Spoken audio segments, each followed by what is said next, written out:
Ֆրինյուզի եթերում լուրերից դուրս քննարկումն է սկսվում, այսօր տաղավարում իմ հյուրն է ժուրնալիստների ասպարեզ ակումբի խորհրդի նախագահ Լևոն Բարսեղյանը։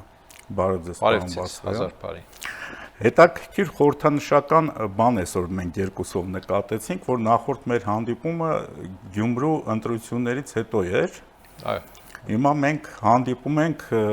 խորհրդանական ընտրություններից հետո, բայց ցավոք ինչի մասին որ մենք խոսել ենք, ես դրեցի 3 այդ հաղորդում ամբողջությամբ նայեցի, այսօր կարելի է նույնությամբ անգամ կրկնել ու վրան գրել, թե դա խորհրդանական ընտրությունների մասին, այլ ոչ թե Գյումրու։ Հիմա առաջի հարցս, հիշում եք, որ ասում էին խորհրդանական ընտրություններից առաջ, որ մենք Գյումրի 2 ենք անելու, արեցի։ Այո, այդ սցենարը քննարկվել է անկախ իրենց ասելուց, ես էլ եմ իմ հաղորդումներում պարբերաբար կես տարի առաջ, մի 8 ամիս առաջ խոսել դրա հավանականությունից եւ իհարկե նոյեմբերի 16-ին էլ տեղի ունեցավ Վաղարշապատի ընտրությունները, որտեղ չհաջողվեց կրկնել Գյումրի 2-ը, պարզ է, որ չստացվեց Գյումրի 2 անելը, բայց էականորեն փչացվեցին այս ընտրությունները, ի նկատի ունեմ զանգվածային ընտրակաշարքը, որի ամբողջ ծավալը դեռ չի բացահայտված։ Հաշվարկը ըստ էության այն էր, որ պրոկրեմլական ուժերը պիտի ճանային կրկնել Գյումրիում իրենց ունեցած հաջողությունը։ Այն դեպքում 4 քաղաքական ուժերով կոալիցվեցին եւ համայնքի ղեկավար ընտրեցին, որը հիմա կալանավորված է, մեղադրանքներ եւ այլն, համապետական մասշտաբով դա չհաջողվեց կրկնել։ Չհաջողեցին։ Եվ այս ընտրությունների արդյունքները կարող էին տարբեր կուսակցությունների դեպքում մինչև 4, 5, 6 գուցե տոկոսի չափով տարբեր լիներ, եթե այս ամբողջի միջից դուրս բերենք ընտրակաշարքի կշիռը, ինչը հաշվել է եւ ընտրատուրիստների։ Այդ էլ իր հերթին, դա էլ համարենք ընտրակաշարքի մեջ, որտեղ ֆինանսավորել, բերել, քվեարկել տալու իրենց կամքով եկածներին բան չունեմ ասելու, մարդ է, ասենք, որոշել է, եկել է, քվեարկել է, բայց ակնհայտ էր, որ Ռուսաստանից եղած հրապարակային հայտարարություններից նույնիսկ, Իրկուտսկ, Կրասնոդարի երկրամաս, բաց հրապարակային հայտարարություններ կան, ընտրություններ են, եթե ուզում եք աջակցության կարիք ունեք, դիմեք մեզ, այս ապացուցված բան է, չհաշված այն ցուցակները, որոնք համակարգիչների բաների միջից են հանել, այո, դա այդ ազդեցությունը այս կամ այն կուսակցության վրա կարող է ազդած լինել մինչև 5-6% չափով, բայց սա շատ մասնավոր գնահատական է, որովհետև հիմա 250-ի կարգի մեղադրյալ կա ընտրակաշարքի տարբեր դրսևորումների գծով եւ բարեգործության արգելքը խախտելու գծով վերցնող, տվող, միջնորդող, բրիգադիր, կազմակերպիչ, բան սրանք են։ Չես իմանա, թե մեկ ամիս հետո այդ թիվը ինչ կդառնա, գուցե 1000-1500 կդառնա։ Երկրաչափական պրոգրեսիայով կարող է։ Այո, չգիտենք այդ բուրգի խորությունը ինչպիսին է եւ ամենակարևորը արդյոք այդ վերջին օղակի վերցնող բաժանողները իրենց ցուցմունքներում հղում կտան ավելի վեր եւ ինչքան վեր կելնեն։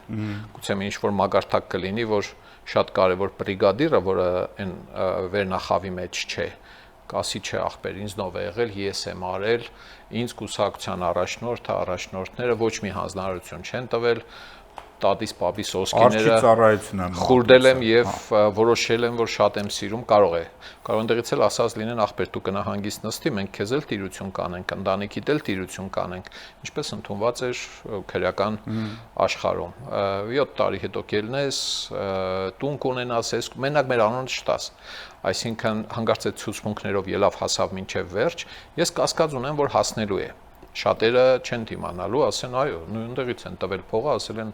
գնացեք կազմակերպեք եւ այլն, ու տանշանակ շատերը կարող են գործարքի գնալ, չէ՞, նման հնարավորություններ օրենսդրությունը տալիս է։ Եվ հաշվարկների հետ կապված երեկվա գաղտնալսման մեջ օրինակ պետք է որ հիշեք, չէ, ասում էր քոնը 120,000 է, որովհետեւ 30 հոգի է սպերել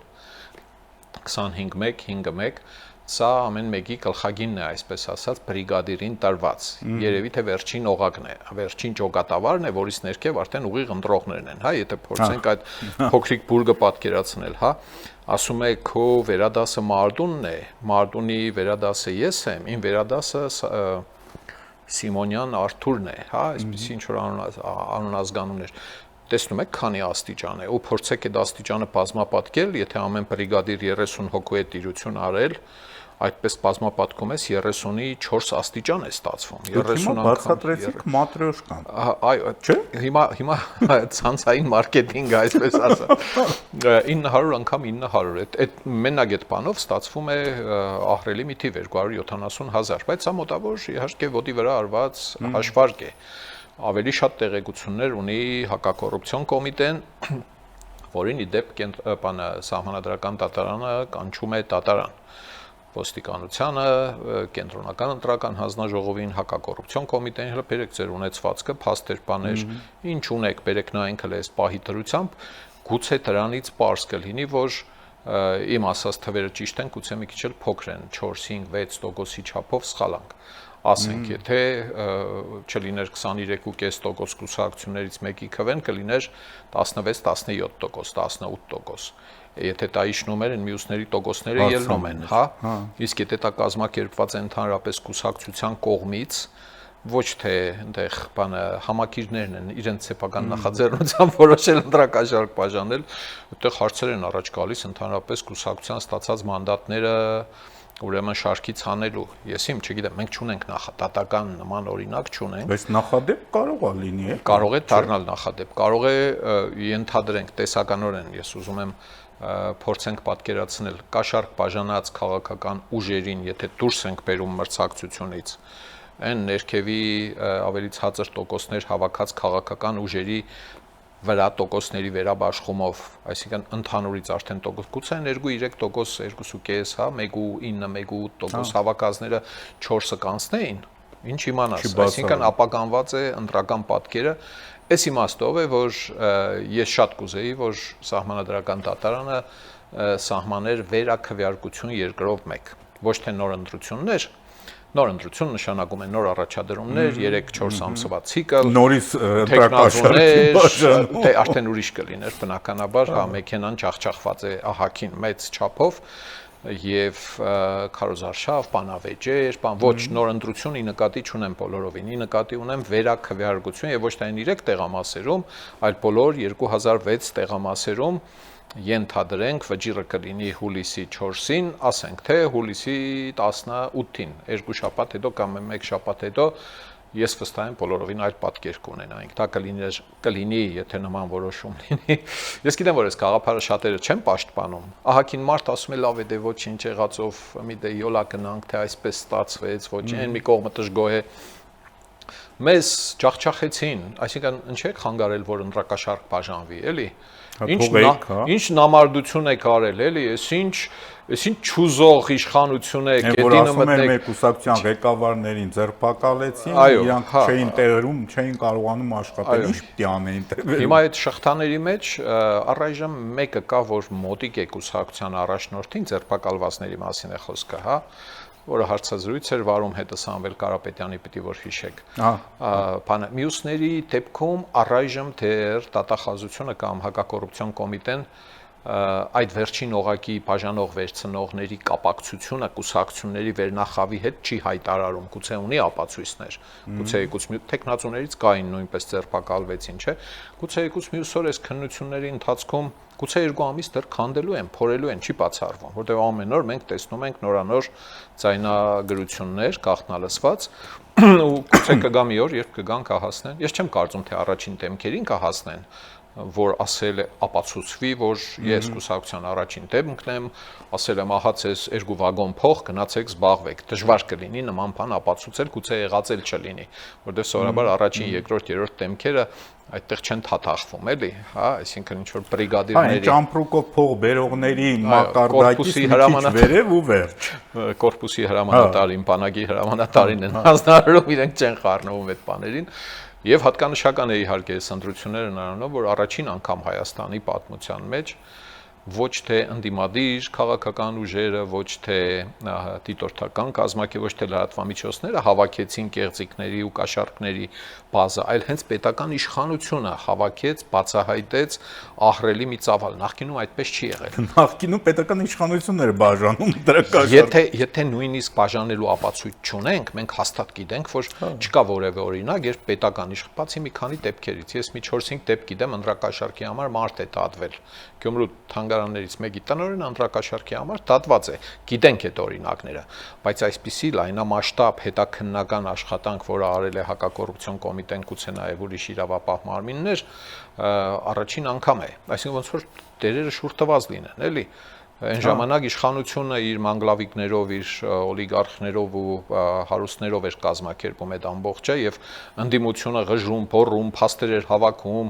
ծեծվում էր, ծեծեր ուտում տեղամասերում, դիտորդներն էին հավաքում, լրատվամիջոցները որոշ բանման գնում հասնում էին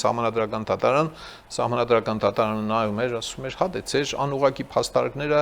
հաշիվ չեն, խախտումներ եղել են, բայց դրանք չեն ազդել։ Հիմա այն դեպքն է, երբ որ պետական իշխանությունն ունի փաստերի ահռելի ծավալ 250 մեղադրյալ է, այս նկարագրածս գաղտնալսված սխեմաներով,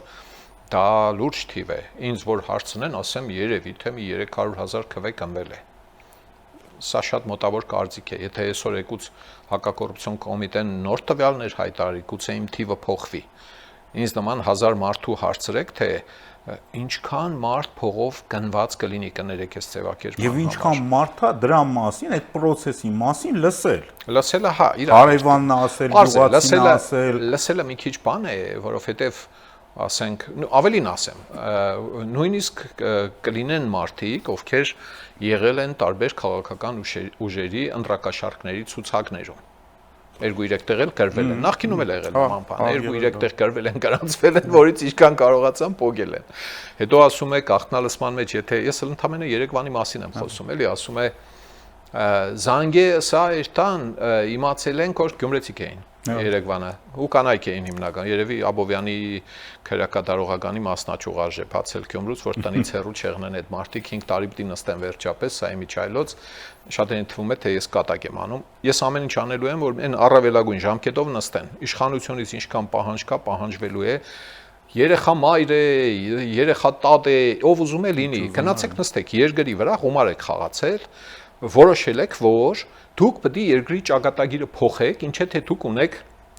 վարկ, հիպոթեկ, հարևանի կնգան պարտք ունեք, չգիտեմ ինչ ունեք, որոշել եք բան անել։ Նիսիա ունեք։ 1000 ու մի բան ունեք, տետրագ ունեք, այնտեղ գրած բան։ Երեկվա զրույցների մեջ ասում է, ասա թող գնա, տեղամասից ասել են, որ հələ չի եկել։ Տեղամասից ինչ գիտեմ, որ հələ ես ինչը չի ցուցակի միջի մարդը դեռ չի եկել։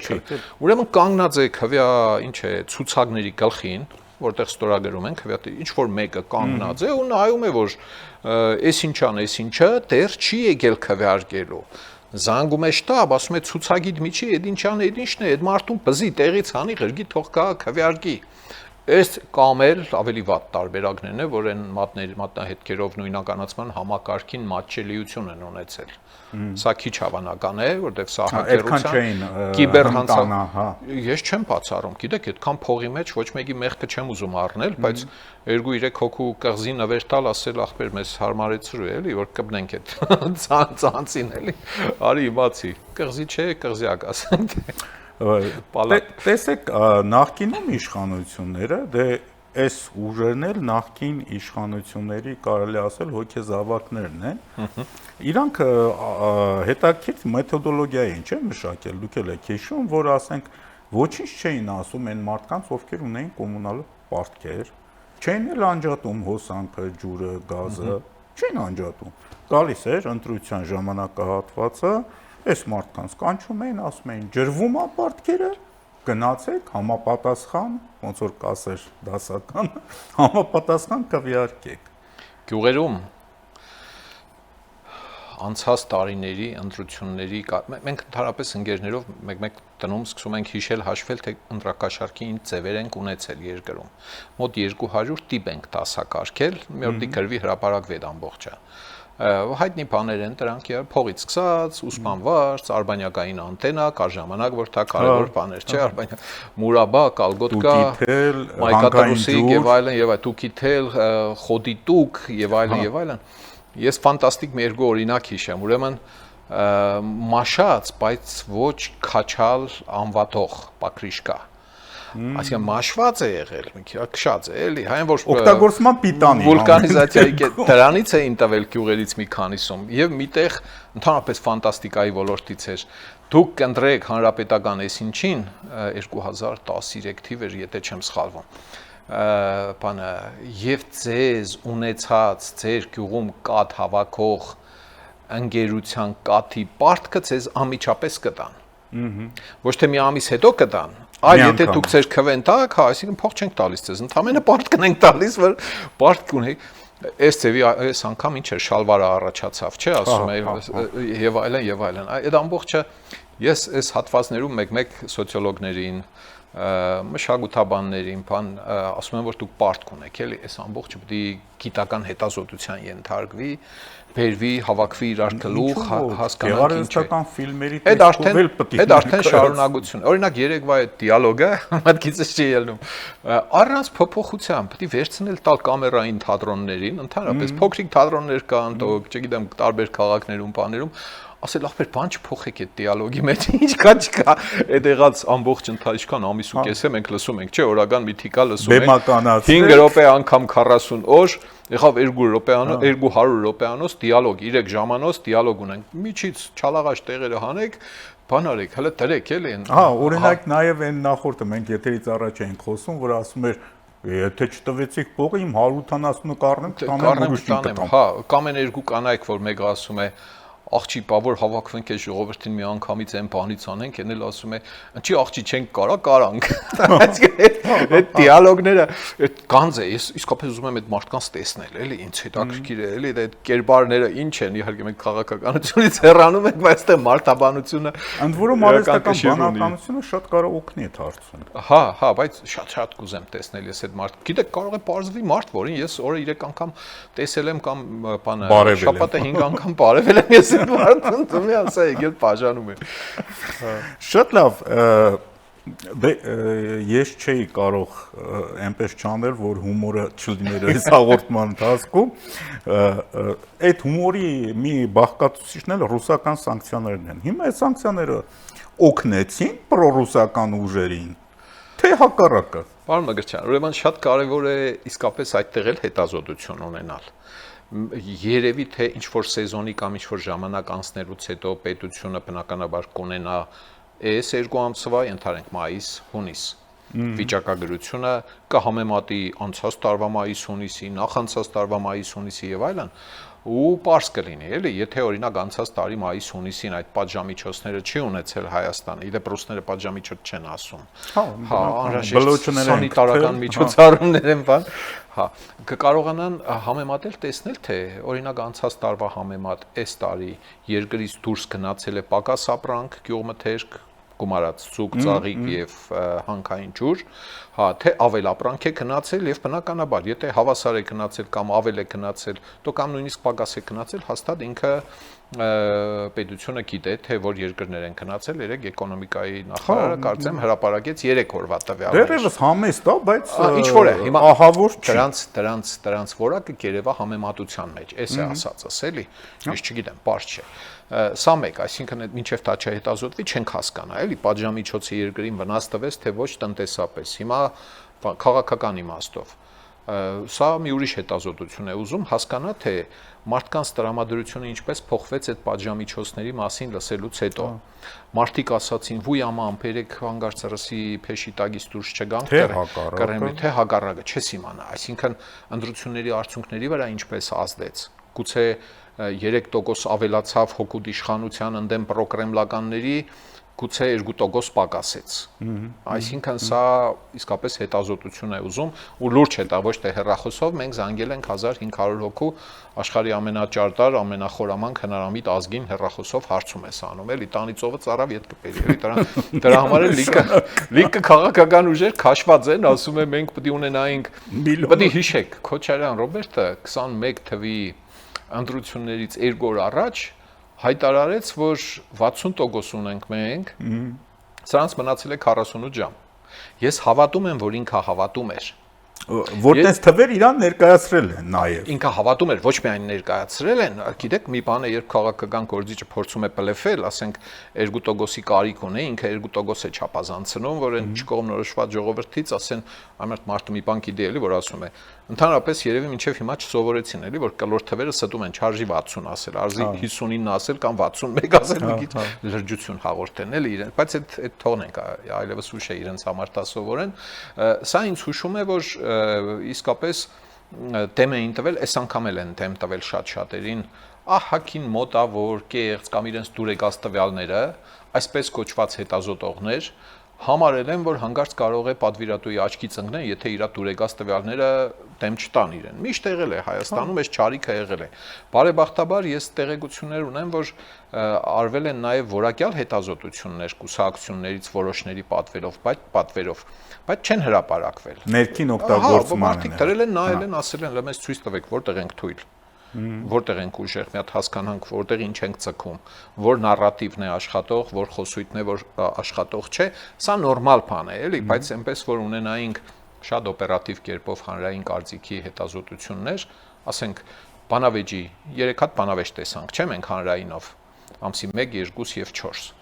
Ամեն բանավեճի մյուս օրը առավոտ հանրությունը քաղաքական ուժերը բաները բաժանորդագրված լինեին, ինչ լինեին լրատվամիջոցները, քվեարկություններ լինեին։ Հա, այսինքն հանրային կարծիքը այդ գիշեր ուսումնասիրվեր կամ հաղորդման ընթացքում ուսումնասիրվեր։ Եվ առավոտ արդեն մարդիկ իմանային, թե որ գործիչը, որ առաջին անգամ այնտեղ երևում, չէ, մարդկար չէ, Աֆրիկայից էր եկել, տեսան, զարմացան եւ այլն, հա, ինչ է եղել, ինչը փոխեն, ինչը չփոխեն։ Մի խոսքով, այսինքն վերադառնալով տնտեսական պատժամիջոցների ազդեցիկության հարցին, դա չափելու համար որակյալ հետազոտություններ են պետք։ Աչքաչափով իմ շրջապատով, եթե ես ասեմ, մարդիկ ավելի շատ կատաղեցին Կրեմլի դեմ, քան թե վախեցան, թե այ մարդ լավ բերեք Կրեմլի այլապես մեր ելակը չի գնա։ Կրեմլակենտրոն կուսակցությունների օգտին քվեարկենք, որ լավ եղնենք, վատ չեղնենք եւ այլն եւ այլն։ Սա բայց իմ շատ փոքր շրջապատի մասին է խոսքը եւ այն մարդիկ, ովքեր մեկնաբանություններ են գրում հաղորդումների մեջ, ինչ իմանաս, գուցե կրեմլական ուժերի կարգառուն ներկայացուցիչների շրջապատում բոլորովին այլ տրամադրություն է, տես մալադեց Կրեմլը, կարևոր քայլ արեց, ժոստկի տեսար, ոնց դրեց այդ դիտմամբ եմ այդ ռուսերեն բառն օգտագործում, ահա դրա համար մենք շշեցինք այսպիսի տոկոս, մի քիչ էլ որ խեղդեր, գազը երևի թանկացներ, 23.5 չտանեինք, տանեինք 34.8 ասենք եւ այլն։ Այսպիսի բաներ կարող է, այդ մարդիկ էլ այդպես են մտածում, իրենց իրավունքն է, էլի։ Եվ ընդհանրապես դատելով այլընտրանքների ինտենսիվ աճից, տարբեր երկրներ է գնում ապրանքը բան, եւ իհարկե Եվրամիության շատ հրատապ աջակցությունից անմիջապես հայտարարեց 50 որում միլիոն առաջ դեպքն է, որ Եվրամիությունը սենց արագ գործեց։ Արագ գործեց, այո, եւ այդ 50 միլիոն խոստացվածի 34-ը արդեն 3-4 օրներ ասացին, որ եկել է եւ ելի է գալու, ելի են, այսինքն փոխհատուցելու են բոլոր այն վնասները, որոնք Հայաստանի ուղղակի այդ փոխհատուցման մեխանիզմը պիտի կառավարի պետական իշխանությունը։ Եվրամիությունը չի կարող ասել վերցրու սա ծաղիկ վաճառողներին տուր։ Հա, անլուրջ կլինի, էլի, պետությունը ինքը պիտի որոշի եւ չլինի այնպես, որ կարծեմ Փաշինյանը մի անգամ միտեղ ասում է, այդքան կառավարության նիստում էր, ասաց, որ մենք փոխհատուցում ենք, կարող ենք այդտեղ ծիրան չունենանք, էլի։ Այս ժողովրդից ես այդ բողոքները լսում եմ։ Ընդունում, հա, ես էլ եմ լսում, որ բազմաթիվ մարդիկ ասում են, լավ, ներերություն։ Այդ որ չի ծախվում, չի գնացել, ինչի՞ստեղ ասենք 1500 դրամ չի իջնում։ Եվ հետո բաներ կան, մեր ժողովուրդը բարեբախտաբար այդ հարմար բարձր գործակիցը, այդ տարավոր շնորհք է, ամեն ազգ չունի դա։ Գումարած ցուրտ ու մութ տարիների պրակտիկա։ Այո, նույնիսկ դրանից առաջ, պիտի հիշեք սովետի ժամանակ այդ զակատներն ու 1000 ու մի փագոցներն ու բաները, ես չեմ կարող պատկերացնել որևէ գյուղ մթերք, որը հնարավոր չլինի կոնսերվացնել եւ հավելյալ արժեքով աշունը ծախել։ Չիրն հետո ես իմ 1000 ու մի ջեմերեն, մուրաբայե, պավիդլոե, էսեն է, բաներ կան, ինչ կա, հանքային ջուր ոչ փչացող ապրանք է, ոչ բան է, մի քիչ բան է ուզում իհարկե, փողային ամորտիզացիա է ուզում, որտեղ մարդը կուտակեց բան արեց, Եվ այլն, անշուշտ դժվար է, բայց թեմը կոնե նախկինից օրինակներ ունենք եւ վրացագանը եւ մոլդովականը, որոնք նույնպես էս վիճակի մեջ են տրված եղել եւ էլի Եվրամիության աջակցությամբ իրեն ժողովուրդների շնորհքի, խելքի տաղանդի շնորհիվ կարողացել են լուծում գտնել։ Ներողություն սպეციფიկ ապրանքներ կան, որոնք թվում է թե ընդհանրապես բանի պետք չեն, բայց աշխարհում մեծ պահանջարկ ունեն։ Ես հենց նոր հիշեցի այն նորվեգական հոտած ձկան պահածուն։ Շվեդական։ Հա, շվեդական, հա, ներողություն, հա։ Դե ասենք նորմալ մարդու համար անգամ նենցա որ առաջանքը այդ փորձի ինքը կարող է թունավորվի, կարող է մահանա։ Բիոլոգիական ցենքի նշանակություն ունի դա։ Այսինքն մենք էլ ունենք բազմաթիվ հնարավորություն։ Կարող են իհարկե եւ բան է ուղղակի այդ ստագնացիան մթերք է պատրաստված է վարդ է պետք է արդեն արտահանվի բան ու արգելափակվում է այդ պահին պարզ է որ այդ պահին անմիջական վնաս է տեղի ունենում կարճաժամկետ հեռանկարում բնականաբար արդյունաբերողը գյուղատնտեսը ֆերմերը վնասվում է այդ վնասի հարվածի կոմպենսացման համար այդ ամորտիզացիան հա կամ ինչ է զրահաբաճկոնը ֆինանսական պետությունը պիտի ապահովի հազար ու մի միավորումներ կան ընկերություններ կան իրենց հերթին եթե հնար ունեն պետության աջակցությանն էլ օգնում է Եվրամիության տված կոնկրետ փողը որը գալիս է խելացի պիտի ծախսվի որ վերջում չպարզվի մեկը մի տեսակի այո մաքսերից ազատումը իսկ երկարաժամկետ հեռանկարում բանը այդ պատժամիջոցները վնասեցին հենց Կրեմլին որովհետև բացի այն որ այդ ապրանքի համարժեքը չէ ճարի դու ռուսական շուկայում պիտի ուզբեկական ինչ է անունը ծիրան լինի որը ուրիշ է վատը չէ բայց ուրիշ է եւ այլն այս դեպքում համել թանկանում է, որովհետև դու շուկայից հանում ես ինչ-որ քանակի ապրանք, ամենամրցունակը։ Պահանջարկը պետք է ավելանա, մի քիչ կաճի, պատժամիջոցները միշտ պատժամիջոց կիրառողին էլ է վնասում։ Հիմա որ Կրեմլին գցել են քացութակ արևմուտքում, հա, պատժամիջոցների տակ են դրել։ Իրենք էլ են տուժում դրանից բնականաբար, էլի, հա, բայց թե գիտեն, որ իրենց տուժածը կին ունի, այդ կինը արժի այսքան ավելի լավ է խփեմ քո երկու աչքը հանեմ, թողի մի աչքը դուրս գա, մոտավորապես էս տրամաբանության մեջ է սա։ Եվ բանի Մոլդովայի դեպքում բանը հասավ այնտեղ, որ մոլդովացիք սանդուի հրապարակած թվերն են։ Ռուսական շուկայում գինին մնացել է 6%-ը, իրենց արտահանած գինու ընդամենը 6%-ն է, մնացածը արդեն կարողացել է տեղաբաշխել ուրիշ երկրներում, ուրիշ շուկաներում։ Ես այսպես հեշտ եմ խոսում, թող սա հեշտ չթվա, բայց մի կողմից պիտի հաշվի առնենք, որ բիզնեսմենը ինքը ճարպիկ, ճկուն, հնարամիտ մարդ է, մարդ կա, որ ասում է, չէ, կործանվեցինք, որովհետև դիվերսիֆիկացիա չէինք արել։ Բոլոր ծվերը դրել էինք ռուսական զամբյուղի մեջ, բանը Պուտինն էլ կատաղել է, խփում ջարդում է այդ ծվերը, քաշվանք, հայտարարակ եղանք, ես եղանք, են եղանք։ Սա բան է, եւ հնարավորություն է ճգնաժամ է, եւ բարդություն է, եւ մի քիչ ֆինանսական վնաս է, եւ ի վերջո այդ ամբողջ գյուղմթերքը շեշտում եմ հեշտությամբ Հայաստանում զանազան ուրեմն ուղղություններով կարող է սպառվել, վերամշակվել, պահպանվել, պահածոյացվել, չարացվել, հազար ու մի ուրիշ բան կա, ճիշտ է, դա նշանակում է, որ պետք է մի քիչ շարժվես տեղից, էլի այդ քո կարգի գծած գծերը իմացի բիզնեսմեններից մեկը լավ օրինակ բերեց, ասում է, այս ինչ կանաչին էր, եթե չեմ սխալվում, բանի գազեթի թղթով փաթաթում տուփի մեջ տնում հրգում էինք Մոսկվա եւ լավ էր եւ գնվում էր եւ այլն եւ այլն ասում եմ բայց նույն փաթեթավորմամբ մենք Եվրոպա չենք կարող ուղարկել ճիշտ է ասում ինքն էլ գիտե որ դա այն չէ էլի դե մի գազեթի թղթով կապար է բանը ներք է եւ այլն դա նշանակում է որ մի քիչ պետք է ուժ ու զոր անել հա եւ մի քիչ կթանկանա ինքնարժեքը բայց գոնե կունենաս այլընտրանքային եւ կայուն շուկաներ ոչ թե 150 միլիոնանոց խայտարակ կամակորություններով առավոտից իրիկուն մի բանի վրա ղժացող ես մի 15 տարի առաջ տեսել եմ նաև Գումարած Լարսիկ Հմաճուկին ենթակա հա երբ ուզեն հա նորոգում ենք փագել ենք պատժամիջոց չկա ուղղակի նորոգում ենք կներեք այս ծեվի անարգներ միշտ ունեն հենց տեսնում է այլընտրանք կա խելքի է գալիս հա սկսում է զսպվել եւ իհարկե վերջում մենք ունենք 1 րոպե ժամանակ չանդրադառնալ այդ մեր վայ հայրենակցին 18%-անոց Մարգոյին երևի ճիշտ չի լինի, էլի։ 15-18 երևի մարդիկ չգիտեն խոսքը ինչի մասին է, ինքն էր ասել, որ չէ, եթե ճիշտ եմ հիշում, գենետիկական վերլուծության ենք տվել։ Ես ընդհանրապես լուրջ չեմ ընդունում այդ բանը, որովհետև մարդու ինքնությունը կապ չունի բանի գենոֆոնդի հետ։ Մարդու արժե համակարգը, ընկալումները եւ այլն եւ այլն։ Ես համարում եմ, որ վաղուց արդեն ժամանակն է, երևի արդեն մի քանի տարի է, ինչ հարկավոր է այլևս լուրջ չընդունել։ Մարդիկ ընդեղ դրած իրենց հաճոցով կներեք էլի, ուղղակի փող են աշխատում, չգիտեմ, 6 հատ վիլա ունեն, 7-րդն են ուզում առնել եւ այլն եւ այլն եւ այլն ու այլևս լեզուներին որևէ էթիկական, որևէ ինչ որ չափի ես իմ դիվանագիտական, թե ինքը դիվանագետ չէ բան, ինչ որ մի կարգավորման մասին խոսելը անիմաստ է։ Աստծո նախազգուշացումներ չի ազդում այդ կարգի մարդկանց։ Ես այդ աշխարհից տեղյակ չեմ, ճիշտն ասած էլի։ Բայց դե ամեն դեպքում ամուսնուն ճանապարհեց այն աշխարհ, ինքն էլ այն աշխարհից մի կերպ հետ եկավ։ Չգիտեմ ինչքանով կապ ունի հիվանդությունները բանի հետ էլի, որովհետև հակառակ օրինակներն էլ կան, որ անկախ հիվանդությունից մարդը պահպանում է սթափ ուրեմն տատողությունը, մտածողությունը եւ ոչ միայն ինքը, բազմաթիվ բաներ կան, հա, Յան ազգանունով ավարտվող ինքն էլ է արդեն ասում է, էլի կապ չունի, որ իմ ազգանունը Յանով է եւ ես պիտի իսկապես խնդրեմ եւ հորդորեմ ժողովրդին քիչ ուշադրություն դարձնել անուն ազգանվանը աշխարհում բազմաթիվ մարդ Նիկողայոս Մարը հայ չէ, այդ մարդը այնքան բաներ է արել ասելու չէ եւ այլն, կապ չունի անցածեղնի պիտի մոռանալ, պիտի ժպտալ բանանել,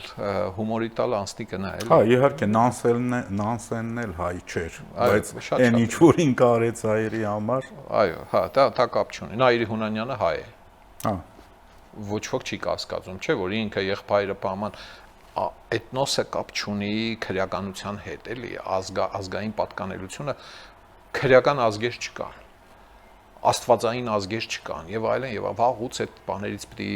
դուրս գանք, հա, հենց որ սկսի խոսալ, ասենք շարքային կրեմլահպատակ պրոպագանդիստ է, ընդ որում բացարձակ անսկզբունք,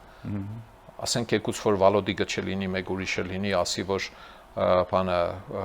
Ուկրաինային պիտի սիրել, պաշտել, երկրպագել, եթե հանգարց բախտերը փորձեն իրեն նորից վարձեն, ինքը սկսի այդ սիմֆոնիկ համերգը երգել, օրատորիա եւ այլն, այնպես որ մոռանանք, այլևս չարժե հիշել։ Մոռացանք։ Շնորհակալություն, պարոն Բասարյան։ Շնորհակալություն, պարոն Մկիչ։ Հիշեցնեմ, որ տաղավարում հյուրընկալել էի ժուրնալիստների ասպարեզակումբի խորհրդի նախագահ Լևոն Բարսեղյանին, ամենայն բարիք ձեզ։